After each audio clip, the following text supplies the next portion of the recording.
Pyongyang, North Korea, Marso 25, taong 2016. Kumikislap ang daan-daang flash ng kamera sa loob ng isang malamig at tahimik na press room. Sa gitna, nakaupo ang isang 62 taong gulang na lalaki. Nakayuko, nanginginig ang mga balikat. Nang magsalita siya, basag ang kanyang boses at umaagos ang luha sa kanyang mga pisngi. Nagmamakaawa siya para sa kanyang buhay. Ang pangalan niya ay Kim Dong-chul, isang Amerikanong negosyante. Sa harap ng buong mundo, umamin siya sa isang nakakakilabot na krimen. Pagtatangkang pabagsakin ang gobyerno ng North Korea sa pamamagitan ng pagnanakaw ng mga sikretong militar. Sanay na tayo sa ganitong eksena. Alam natin kung paano gumalaw ang North Korea. Dinudukot nila ang mga inosenteng dayuhan, tinotorture at pinipilit na magbasa ng isang peking confession sa harap ng kamera para gawing bargaining chip laban sa Amerika. Isa na namang inosenteng biktima na kinasangkapan ng isang malupit na rehimen. Pero, paano kung sa pagkakataong ito, tama ang North Korea? Paano kung ang luhang nakita ng buong mundo at ang panawagang inosente siya ay isang malaking kasinungalingan?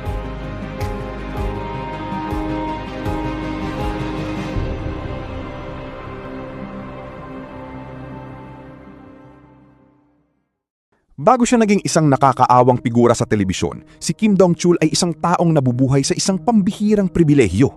Isa siyang pastor at negosyanteng ipinanganak sa South Korea na naging naturalized American citizen.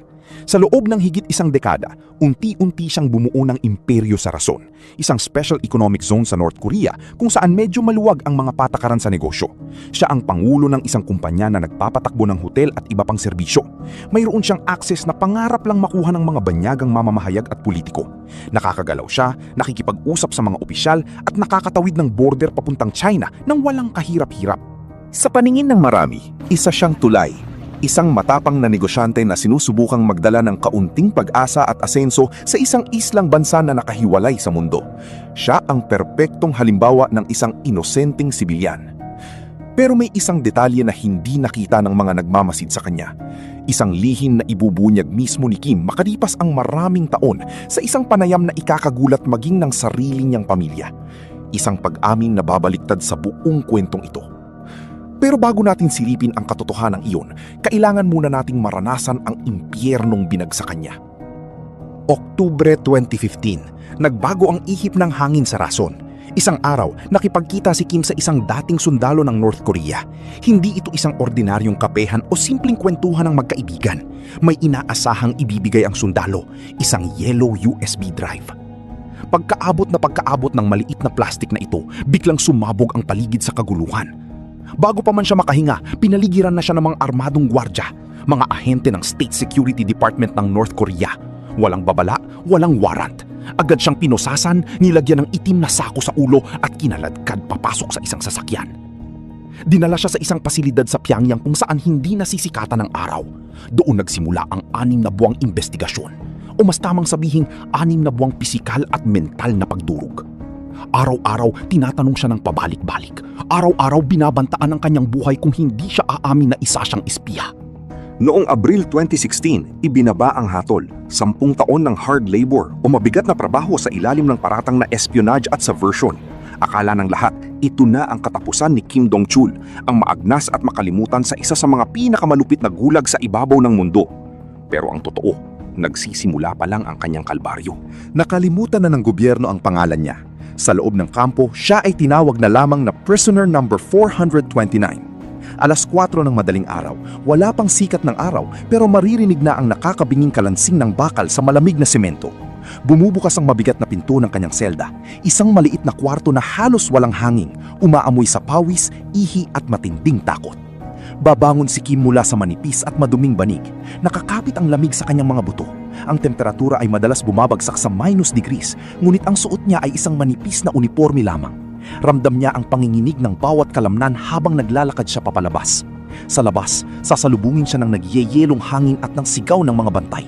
10 oras. 10 oras araw-araw siyang maghuhukay ng matigas at nagyeyelong lupa gamit ang kalawanging pala para magtanim ng mga puno ng mansanas. Walang pahinga. Pagkatapos ng paghuhukay, susundan ito ng pagbubuhat ng malalaking tipak ng bato hanggang sa mamanhid ang kanyang mga braso at magdugo ang kanyang mga kamay. Walang ibang taong kakausap sa kanya. Siya ay nasa solitary confinement. Pagkatapos ng nakakamatay na trabaho, ibabalik siya sa kanyang masikip na selda. Doon, pipilitin siyang umupo sa isang maliit na upuan. Bawal gumalaw, bawal pumikit, habang isinusulat ang kanyang mga kasalanan ng paulit-ulit hanggang hating gabi. Naririnig niya ang sarili niyang paghinga sa sobrang tahimik. Unti-unting kinakain ng selda ang kanyang isip. Sa mga gabing hindi niya na kinakaya ang sakit sa kanyang katawan at ang bigat sa kanyang dibdib, nakatingin lang siya sa pader. Nag-iisip kung paano tatapusin ang sarili niyang buhay. Gusto na niyang sumuko. 1 taon, 2 taon, 3 taon. Nabubuhay siya sa pag-aakalang mamamatay siya bilang isang numero sa loob ng isang pasilidad na walang nakakaalam. Pero may isang bagay na hindi niya inaasahan. Isang pagbabago ng ihip ng politika sa labas ng kanyang maliit at madilim na mundo. Taong 2018, biglang gumalaw ang mga piyesa ng politika sa buong mundo. Naghahanda para sa isang makasaysayang summit sina US President Donald Trump at North Korean leader Kim Jong-un. At para matuloy ito, kailangang magpakita ng goodwill ang North Korea. Mayo 2018, walang babala, biglang kinuha si Kim mula sa kampo. Binihisan siya, inayos at dinala sa isang airport. Hindi siya makapaniwala. Nakita niya ang eroplano ni US Secretary of State Mike Pompeo.